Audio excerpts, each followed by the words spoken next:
بسم اللہ الرحمن الرحیم۔ تمام دیکھنے اور سننے والوں کو خلوص بھرا سلام۔ پرانے وقتوں کی بات ہے کہ بادشاہ سلامت کا دربار لگا ہوتا ہے۔ حاجت مند قطار در قطار اندر پیش ہوتے ہیں۔ بادشاہ ہر ایک کی درخواست پر حاجت مند کی خواہش کے مطابق حکم صادر کرتا ہے اور ڈھیروں دعائیں سمیٹتا ہے۔ اتنے میں ایک سوداگر حاضر ہوتا ہے۔ وہ بادشاہ علی وقار کی خوشی و خوشنودی کی خاطر چند غلام اپنے ساتھ لاتا ہے تاکہ بادشاہ کی خدمت گزاری کے لیے انہیں پیش کر سکے۔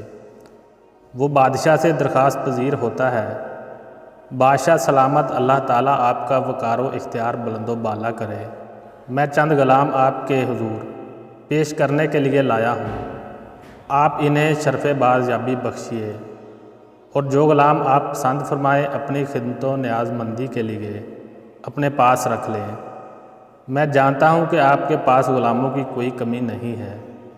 ایک سے بڑھ کر ایک غلام آپ کے دربار میں آپ کے حکم پر اپنی جان قربان کرنے کے لیے ہمیشہ تیار رہتا ہے، مگر میں سمجھتا ہوں کہ یہ میرے لیے بہت بڑی سعادت اور اعزاز و افتخار ہوگا اگر میرا پیش کردہ کوئی غلام آپ کے احکامات کی بجا آوری کے لیے آپ کے دربار شاہی میں مامور ہوگا۔ بادشاہ علی وقار اس سوداگر کی درخواست پر زیر لب مسکراتا ہے اور حکم دیتا ہے ہر ایک غلام کو باری باری میری خدمت میں پیش کیا جائے۔ میں نے یہ ارادہ کیا کہ میں ان غلاموں سے چند سوالات کروں۔ جو غلام میرے سوالات کا تسلی خیز جوابات دے گا اسے اس دربار شاہی میں بطور مقرر غلام کاغذات مقرر کر دیا جائے گا۔ بادشاہ سلامت کے حکم کی تعمیل میں سوداگر باری باری ہر ایک غلام کو بادشاہ کی خدمت میں پیش کرتا ہے اور وہ ہر غلام کے خاص بیان کرتا ہے، ان کی تعریف و توصیف میں رطب اللسان ہوتا ہے، مگر بادشاہ کے سوالات کی تسلی بخش جوابات کوئی بھی غلام نہیں دے پاتا۔ اس صورتحال سے بادشاہ قدرے مایوس بھی ہوتا ہے اور پریشان بھی۔ وہ سوداگر سے کہتا ہے، تم نے اپنے غلاموں کی خوبیاں بڑی نمایاں طور پر بیان کی، ہم نے بھی ہر غلام کو جانچا، مگر کوئی غلام بھی ہمیں متاثر نہیں کر سکا۔ ان غلاموں کے علاوہ کوئی اور غلام تمہارے پاس نہیں ہے؟ اگر کوئی اور غلام ہو تو اسے پیش کرو، ورنہ ان تمام غلاموں کو واپس لے جاؤ۔ سوداگر یاس و ناامیدی کی حالت میں کہتا ہے، بادشاہ سلامت، رب ذوالجلال آپ کے اقبال کا ستارہ ہمیشہ چمکتا دمکتا رکھے۔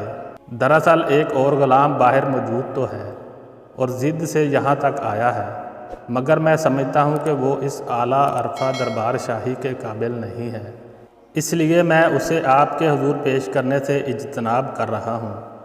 بادشاہ سلامت زوردار لہجے میں سوداگر سے کہتا ہے، تم نے یہ فیصلہ کیسے کر لیا کہ غلام ہمارے دربار کے قابل نہیں؟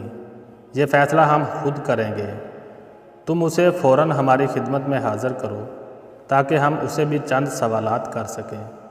ہو سکتا ہے کہ وہ ہماری توقعات پر پورا اترے اور ہم اسے اپنی ملازمت میں رکھ لیں۔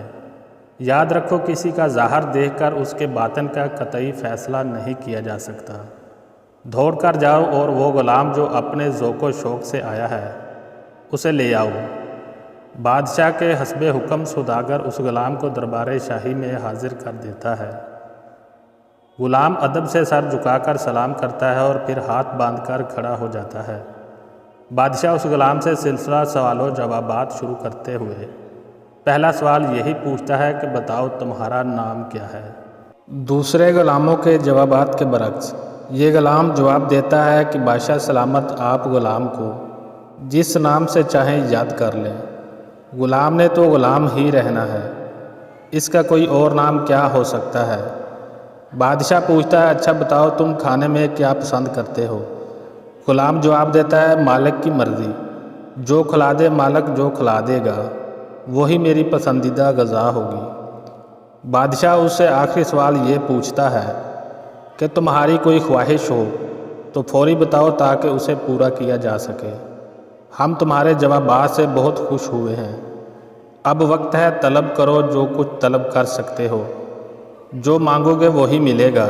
غلام عرض کرتا ہے، بادشاہ سلامت، میں ایک غریب اور مخلوق الحال غلام ہوں، نہ اختیار اپنا نہ ارادہ اپنا، اس لیے مجھے کوئی حق نہیں پہنچتا کہ کسی خواہش اور آرزو کو دل میں جگہ دوں، میری کوئی بھی طلب نہیں۔ غلام کے ان جوابات پر بادشاہ سلامت ایک نعرہ تکبیر بلند کرتا ہے اور بے ہوش ہو جاتا ہے۔ تمام درباری اکٹھے ہو جاتے ہیں، افراتفری کا سماں پیدا ہو جاتا ہے، حکیم و طبیب جمع ہو جاتے ہیں، ہر شخص فکر مند نظر آتا ہے، اور وہ سوداگر جو اس غلام کو لایا تھا پریشان ہو کر کرسی پر بیٹھ جاتا ہے۔ وہ دل ہی دل میں سوچتا ہے کہ میرا اندازہ صحیح تھا، یہ غلام اس دربار شاہی کے قابل نہیں، تاہم اسے یہ پریشانی لاحق ہوتی ہے کہ اس کا انجام کیا ہوگا۔ تھوڑی دیر بعد بادشاہ ہوش میں آتا ہے اور آنکھیں کھولتا ہے تو تمام اہل دربار کی جان میں جان آتی ہے، مگر بادشاہ سلامت پہلی نظر جس شخص پر ڈالتا ہے وہ وہی غلام ہے۔ بادشاہ دیکھتا ہے کہ غلام اسی طرح ہاتھ باندھے کھڑا ہے، اس کے چہرے پر نہ کوئی پریشانی ہے اور نہ ہی کوئی حیرانی۔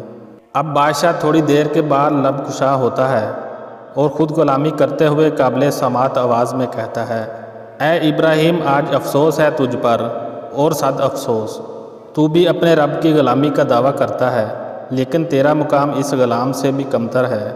حالانکہ رب ذوالجلال والاکرام نے تجھے بادشاہی جیسی نعمت سے نوازا ہے، تجھ سے تو وہ غلام بہتر ہے جس نے سارے اختیارات اپنے مالک کے سپرد کر دیے ہیں اور اپنی کوئی مرضی و منشا، کوئی خواہش اور آرزو نہیں رکھی، لیکن ایک تو ہے کہ سارے اختیار اپنے پاس رکھتا ہے۔